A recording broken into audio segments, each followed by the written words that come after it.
여러분 안녕하십니까? 코로나19 통합 뉴스룸 5시 뉴스입니다. 잠시 후 방역당국의 코로나19 대응 특별 방역점검회의 브리핑이 있습니다. 발표가 시작되는 대로 현장을 연결해 직접 들어보겠습니다. 자, 현장 발표가 시작됐습니다. 바로 현장을 연결하도록 하겠습니다. 직접 들어보시죠.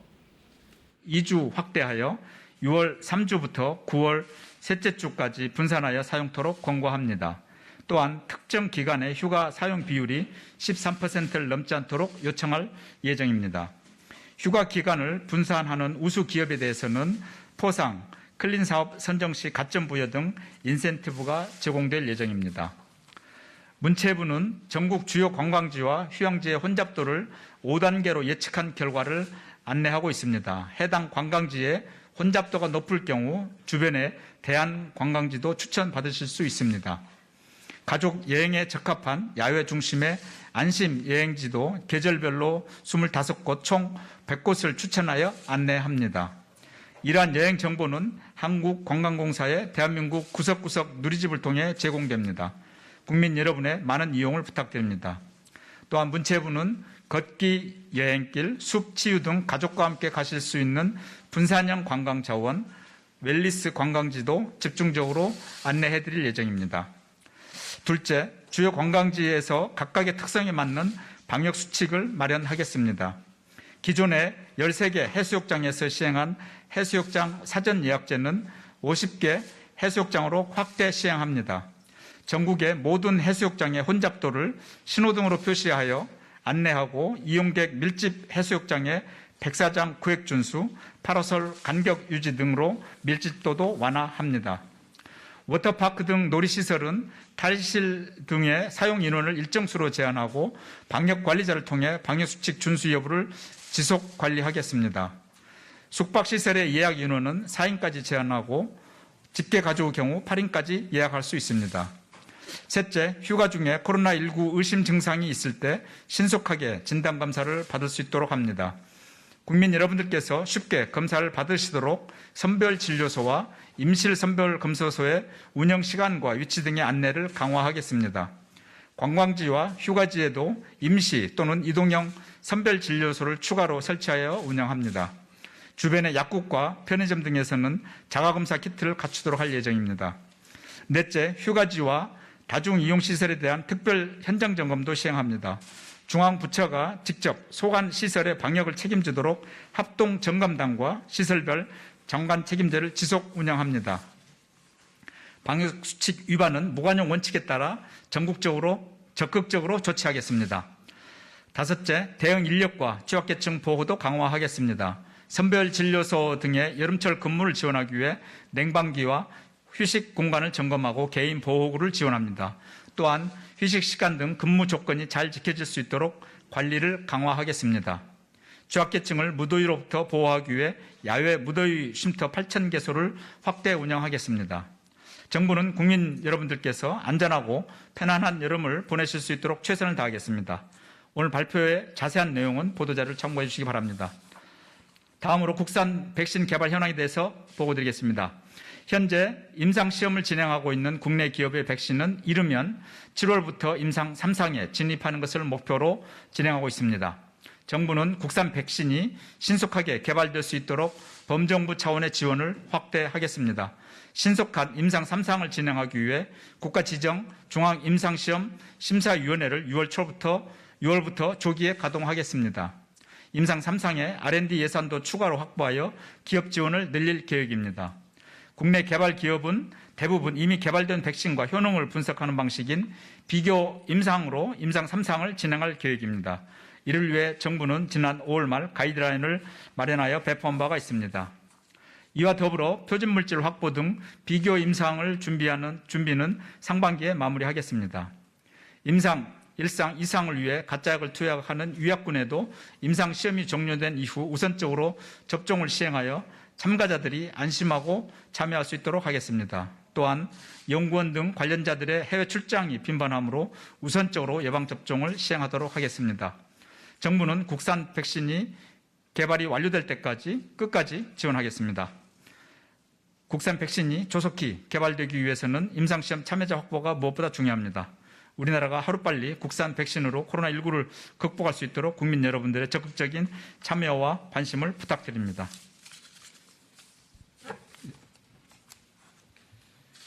예, 다음으로 정은경 질병관리청장이 코로나19 예방접종 추진 상황과 계획에 대해 설명하겠습니다. 네, 질병관리청장 정은경입니다. 예방접종 관련 사항을 설명드리겠습니다. 먼저 접종 현황과 목표 달성 전망에 대해서 말씀드리겠습니다. 6월 7일 0시 기준으로 총 759만 명, 전 국민의 14.8%가 1차 접종을 완료하셨으며 연령별로는 80세 이상 어르신이 68.8%, 70대 어르신께서는 62.5%가 1차 접종을 완료하셨습니다. 국민들께서 예약 날짜에 예방접종을 해주시면 상반기 접종 목표 1,300만 명과 전국민 25% 이상의 접종은 조기에 달성 가능할 것으로 보입니다. 예방접종은 코로나19를 극복하는 데 가장 중요한 수단입니다. 1차 접종 후 2주 경과한 경우 89.5%의 감염 예방 효과를 확인하였고 예방접종 후 감염이 되더라도 가족에게 추가 전파시킬 가능성도 절반 가까이 줄일 수 있음을 이미 확인한 바가 있습니다. 예방접종에 적극적으로 참여해 주실 것을 다시 한번 당부드립니다. 다음은 6월 예방접종 계획을 설명드리겠습니다. 먼저 60세 이상 어르신 접종 계획입니다. 오늘 6월 7일부터 60세 이상까지 확대하여 어르신 예방접종이 전국 위탁의료기관에서 시작되었습니다. 75세 이상 어르신 접종도 6월 13일까지는 1차 접종을 집중적으로 시행하고 그 이후는 3주의 접종 간격을 고려하여 2차 접종을 집중적으로 실시하도록 하겠습니다. 오늘부터 30세 미만 군 장병을 대상으로 군 의료기관에서 화이자 백신으로 자체 접종을 실시합니다. 또한 2분기 접종 대상 중에 30세 미만인 사회 필수 인력에 대해서는 오늘부터 6월 15일까지 사전 예약을 실시하고 6월 15일부터 예방접종 센터를 통해 화이자 백신 접종을 시작합니다. 얀센 백신은 사전 예약자를 대상으로 6월 10일부터 전국 위탁 의료기관에서 접종을 시작합니다. 일부 물량에 대해서는 필수 공무 그리고 경제활동 등으로 긴급하게 해외 출국이 필요하신 분을 대상으로 중앙예방접종센터에서 접종을 실시하도록 하겠습니다. 모더나 백신은 30세 미만의 병원급 이상 의료기관 종사자를 대상으로 실시할 예정입니다. 접종 대상 의료기관은 대한병원협회를 통해서 선정 중에 있으며 식약처에 국가 출하 승인 절차를 거쳐 6월 중순부터 백신을 공급할 예정입니다. 마지막으로 백신 접종이 어려운 낙도 또는 의사가 없는 도서지역 거주자에 대한 접종도 실시합니다. 3월부터 국방부, 해군본부 그리고 지자체와 함께 준비를 해왔으며 지자체의 수요조사에 따라 전라남도 지역의 해군 함정을 활용한 순회 접종을 실시합니다. 해군 함정 순회 접종은 도서지역 거주자 중에 30세 이상 희망자를 대상으로 6월 14일부터 30일까지 실시할 예정이며 1회 접종이 가능한 얀센 백신을 활용하도록 하겠습니다. 다음은 7월 이후 접종 방향에 대해서 설명드리겠습니다. 3분기 접종 계획은 예방접종 전문위원회 심의 등을 거쳐 6월 3주경에 말씀드릴 예정이며 간략한 개요를 말씀드리겠습니다. 3분기에는 전 국민의 70%인 3,600만 명에게 1회 접종을 하는 것을 목표로 합니다. 우선 7월에는 유치원 어린이집 및 초중고등학교 교직원, 고3 등 대입 수험생과 50대 연령층에 대한 1차 접종을 우선적으로 시작할 예정입니다. 유치원 어린이집 등 사전 예약자를 포함하여 초중고 교직원은 여름방학 중에 집중적으로 접종을 실시할 예정이며 고3 등 대입 수험생은 학사 일정을 고려하여 7월 중에 접종을 시작하도록 하겠습니다.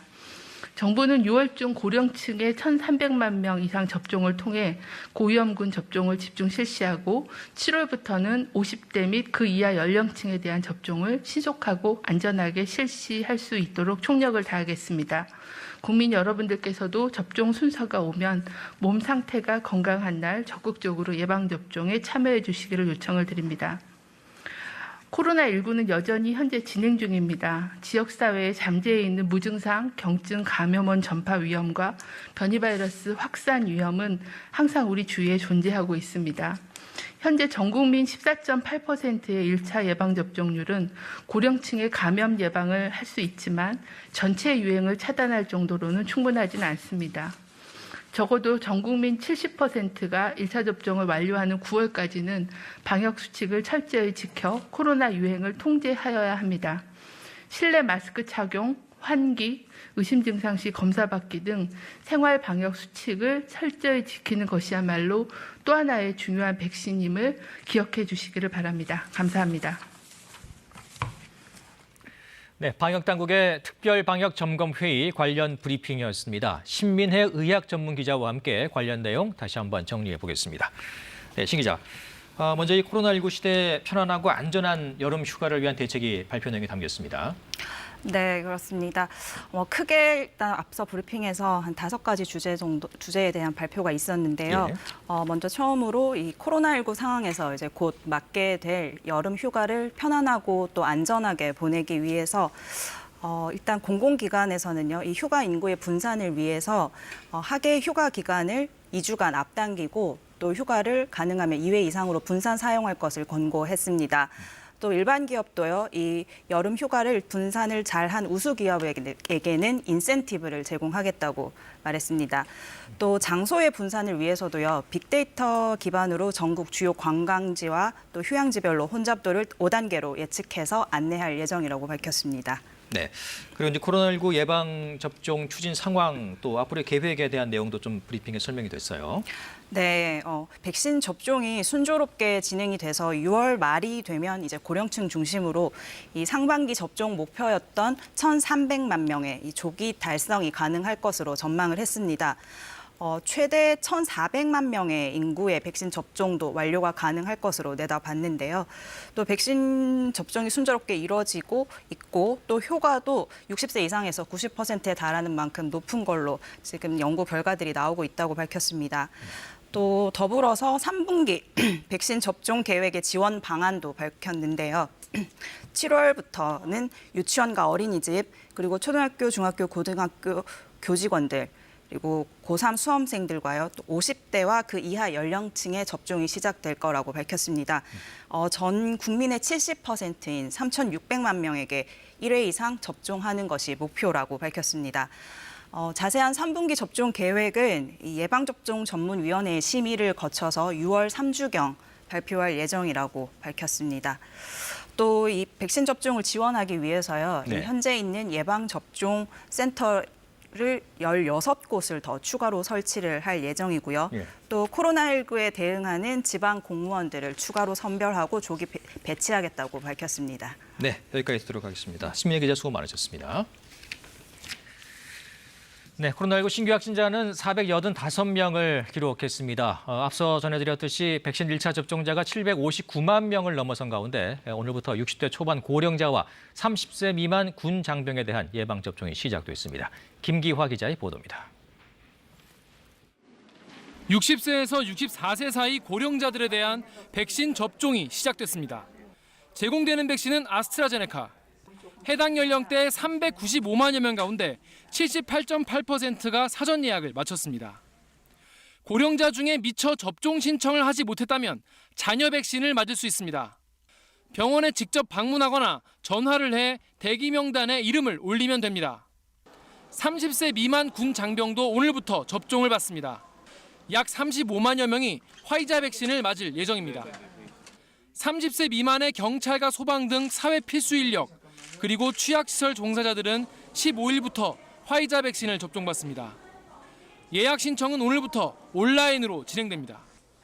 대상자는 26만 7천 명으로 추산되며 방역당국은 도입된 백신의 양을 고려해 이달에는 20만 명에 한해 접종을 진행하기로 했습니다.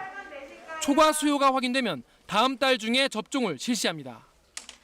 10일부터는 얀센 백신 접종이 시작됩니다. 30세 이상 예비군과 민방위 등 89만여 명이 대상입니다.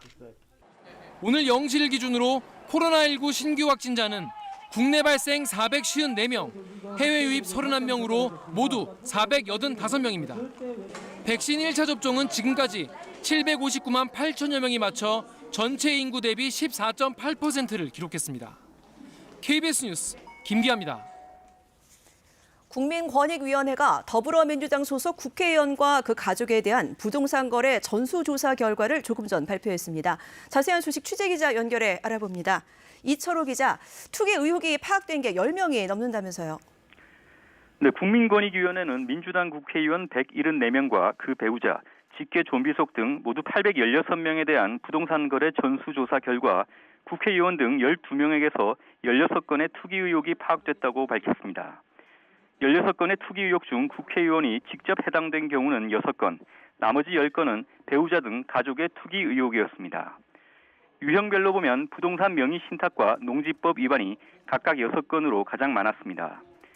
이 밖에 업무상 비밀 이용 의혹이 3건, 건축법 위반 의혹이 1건이었습니다. 구체적으로 지역구 개발 사업 관련 토지를 매입한 경우 대규모 개발 계획 발표 전 국회의원 본인이나 가족 명의로 부동산을 매수한 사례가 있었습니다. 권익위는 이번에 파악된 투기 의혹을 경찰청 정부합동특별수사본부에 수사 의뢰하기로 했습니다. 다만 투기 의혹이 제기된 의원 실명은 공개하지 않았습니다. 이번 조사는 올해 초 LH 사태 이후 지난 3월 민주당이 소속 국회의원과 그 가족에 대한 부동산 거래 전수 조사를 권익위에 요청하면서 시작됐습니다. 권익위는 조사 과정에서 직접 조사권이 없어 일부 제출되지 않은 금융거래 내역과 소명되지 않은 부분에 대해서는 한계가 있었다고 말했습니다. 지금까지 정치부에서 전해드렸습니다. 정부가 오늘 한국토지주택공사 LH 혁신 방안을 발표했습니다. 공공택지 입지조사 업무를 국토부에 이관하고 정원의 20% 이상을 단계적으로 줄이는 등 기능과 인력을 대폭 축소하는 내용이 포함됐습니다. 하지만 최종 조직 개편안은 추가 의견 수렴을 거쳐 결론 내리기로 했습니다. 김수현 기자입니다. 정부가 오늘 관계부처 합동 브리핑을 열고 LH의 주요 기능과 조직, 인력을 대거 축소하는 내용의 혁신 방안을 발표했습니다. LH 직원들의 3기 신도시 투기 의혹이 불거진 지 석 달 만입니다. 정부는 우선 개발 정보 유출을 차단하기 위해 공공택지 입지조사 업무를 국토교통부로 이관하고 앞으로 국토부가 해당 업무를 직접 수행하기로 했습니다. 아울러 LH의 주거복지와 주택공급 기능을 뺀 나머지 사업은 다른 공공기관이나 자치단체 등에 분산합니다. 기능 중복 업무를 건설기술연구원이나 국토정보공사, 부동산원 등으로 옮기고 지역 수요에 따른 도시 지역개발 관련 업무는 자치단체로 이양됩니다. 이 같은 기능 축소에 따라 인력도 20% 이상 줄이기로 했습니다. 1단계로 직원 1,000명을 우선 줄이고 이후 지방도시공사 업무와 중복 우려가 있는 지방조직에서 1,000명을 추가로 감축합니다. LH 내부 통제 장치도 마련됐습니다. 재산 등록 대상을 모든 직원으로 확대하고 실사용 목적 외에 토지 취득을 금지합니다. 또 전현직의 유착 의혹을 해소하기 위해 관계기관 취업 제한 대상자를 현재 임원 7명에서 고위직 529명으로 늘립니다. 앞으로 3년간 고위직 직원의 인건비를 동결하는 등 방만 경영을 개선하고 과거 비위 행위가 발생한 시기에 임직원 성과급도 환수 조치하기로 했습니다. 그러나 LH 최종 조직구조 개편안은 2차례의 당정협의에도 결론을 내리지 못해 추가로 검토하기로 했습니다. 정부는 조직 개편은 외부 민간 전문가 등이 참여하는 공청회 등을 거쳐 최종안을 확정한 뒤 정기국회에서 법률안 재개정을 추진하겠다고 밝혔습니다. KBS 뉴스 김수현입니다. 이 정부와 여당이 코로나19 손실 보상의 소급 적용과 관련해 피해 지원 형태로 폭넓게 보상하기로 의견을 모았습니다. 이 소급 적용할 경우 이미 지급된 재난지원금을 환급해야 하는 등의 이 현실적인 문제를 고려했다는 건데 야당과 자영업자 단체들은 반발하고 있습니다. 손소영 기자입니다. 민주당과 정부는 영업 제한 등의 조치 때문에 그간 피해를 본 업종에 대해 법으로 소급 보상을 규정하지는 않기로 했습니다. 대신 재난지원금 같은 피해 지원 방식으로 손실을 보상하기로 의견을 모았습니다. 법의 소급 적용을 명시할 경우 빨라야 10월은 지나서야 보상이 이뤄지는 점, 또 위헌 논란을 의식한 결정입니다. 영업시간 제한 같은 직접적인 행정명령을 받지 않았지만 매출 감소 피해를 입은 여행업과 공연업 등도 지원 대상에 포함하기로 했습니다. 행정명령을 받은 업체뿐만이 아니라 그 이외의 업체까지 포괄적으로 지원을 할 수 있는 길이 열려 있다라고 하는 것이 이 법의 취지입니다. 피해 지원과 함께 초저금리 대출을 포함한 지원금도 올해 2차 추경에 담을 계획인데 앞서 3차례에 걸쳐 지원된 버팀목 자금 같은 방식이 될 것으로 보입니다. 소급 적용을 법에 명시하지 않기로 한 데 대해 야당과 자영업자 단체들은 반발하고 있습니다. 1,000만 중소상공인 자영업자와 함께 차별적인 방역 수칙 불복종 운동을 전개해 나갈 것입니다. 정의당도 정부와 여당이 피해 지원이라는 말로 손실보상의 본질을 물타기하고 있다고 비판했습니다. 국회 산업위는 내일 소위를 열어 손실보상을 논의할 계획인데 야당의 반대로 논의에 진통이 예상됩니다. KBS 뉴스 손서영입니다. 국방부 검찰단은 오늘 오후 4시부터 성추행 피해 공군부사관 2차 가해 등의 혐의를 받는 부대원에 대해 주거지와 사무실 등을 압수수색하고 있다고 밝혔습니다. 압수수색 대상에는 2차 가해 의혹을 받는 노모 준위와 노모 상사 그리고 숨진 이 중사가 차 안에서 성추행 피해를 당할 당시 운전석에 있었던 부사관의 주거지가 포함됐습니다. 또 이들이 이 중사와 함께 근무했던 사무실에서도 압수수색이 진행 중입니다.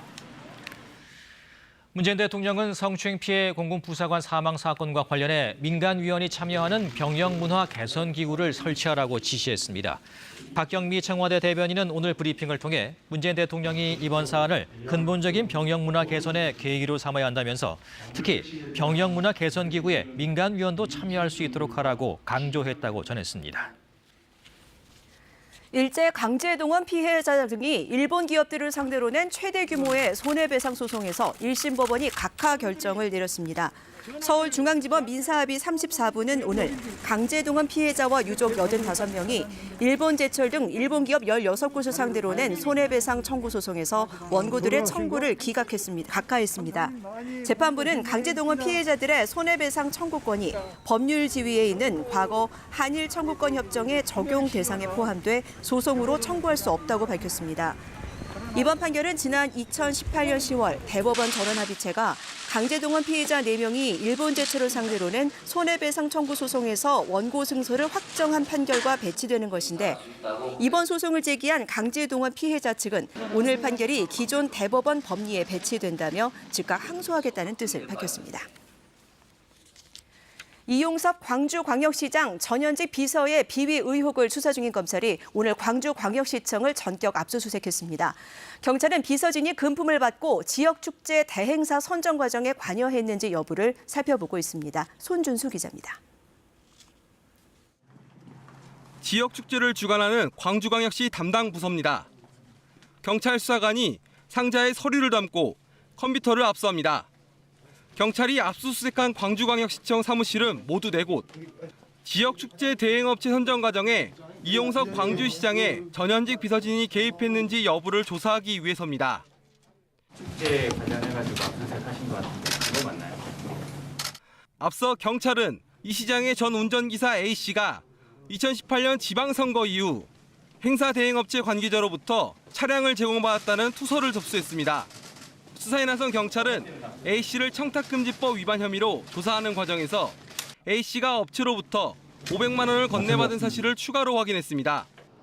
경찰은 A씨가 이 돈을 이 시장의 비서인 B씨와 나눈 것으로 보고 있습니다. 경찰은 비서진 외에 금품을 건넨 업체 관계자 C, D씨를 입건해 조사하고 있습니다. 금품 제공의 대가성 여부를 확인하는 게 수사의 핵심입니다.